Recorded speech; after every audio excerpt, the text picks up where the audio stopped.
নমস্কার বন্ধুরা, আমি নীলিমা। সবাই কেমন আছেন? আশা করি ভালো আছেন। আমি আজকে বানিয়েছি নিরামিষ লাউ পোস্ত রেসিপি। তো আজকের এই রেসিপি কেমনভাবে বানিয়েছি পুরো ভিডিওটা সকলে দেখবেন, খুবই ভালো লাগবে। আর এইভাবে সবাই একবার করে বানিয়ে দেখবেন। তো চলুন দেখে নেওয়া যাক আমি কিভাবে বানাই।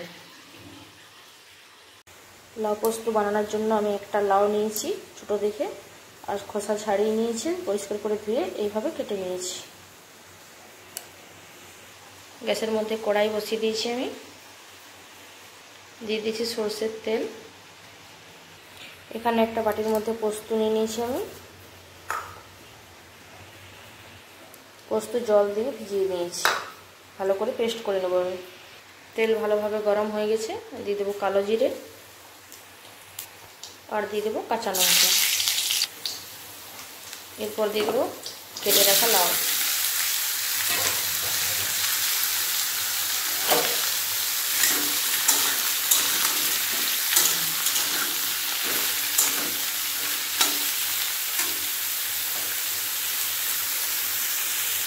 আমি এখানে হালকা একটু কম করে দিয়ে দেবো হলুদের গুঁড়ো। পোস্ততে হলুদ না দিলেও হয়, কিন্তু আমি হলুদ বিনা রান্না করি না, ওই জন্য একটু হলুদ দিয়ে দিলাম। এরপর দিয়ে দেবো আমি লবণ।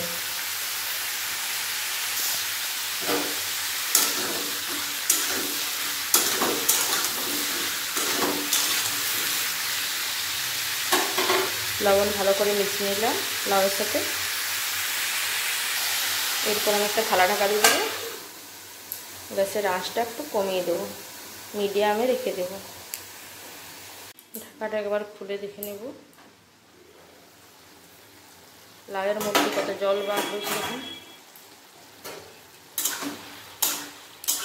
এই জলেই লাউটা সিদ্ধ হয়ে যাবে। লাউ সিদ্ধ হতে সময় লাগে না, অনেকটাই সিদ্ধ হয়ে গেছে। আবার একবার আমি ঢাকা দিয়ে দেবো 5 মিনিটের মতো।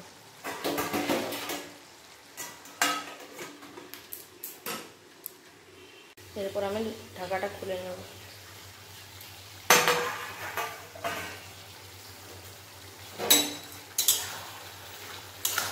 লাউটা অনেক কচি ছিল, এই জন্য এত জল বার হয়েছে। এরকম ভালোভাবে সিদ্ধও হয়ে গেছে।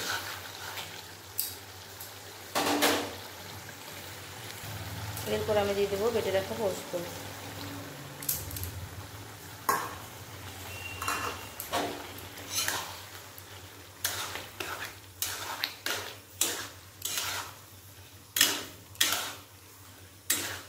লাউটা আমি শুকনো শুকনো করে নেব।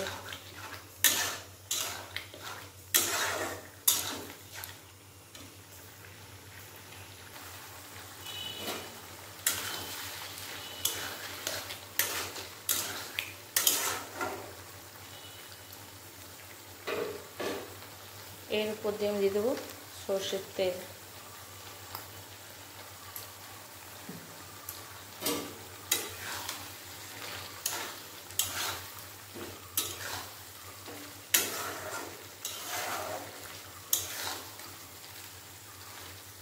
সরষের তেল দিয়েও 1-2 মিনিটের মতো আবার ফুটিয়ে নিলাম আমি।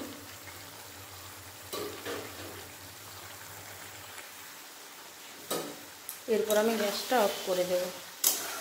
লাউ খাওয়া সবারই জন্য খুবই ভালো, আর এইভাবে লাউ পোস্ত করলে খেতে খুবই ভালো লাগে। গ্যাসটা আমি অফ করে দিলাম। এরপর আমি 2 মিনিটের মতো আবারও ঢাকা দিয়ে রেখে দেব। এই দেখুন বন্ধুরা, আমি 2 মিনিট পর এই লাউ পোস্ত রেসিপিটা একটা প্লেটের মধ্যে তুলে নিয়েছি। তো আজকের এই লাউ পোস্ত রেসিপি কেমন লাগলো বন্ধুরা, অবশ্যই কমেন্টের মাধ্যমে জানাবেন, আর পুরো ভিডিওটা সকলে দেখবেন। আর দেখতে দেখুন কি সুন্দর হয়েছে। এই লাউ পোস্ত খেতেও অসাধারণ হয়। সবাই ভালো থাকবেন, সুস্থ থাকবেন। আজকের মতো বাই বন্ধুরা, আবারও দেখা হবে একটা অন্য রেসিপির সাথে।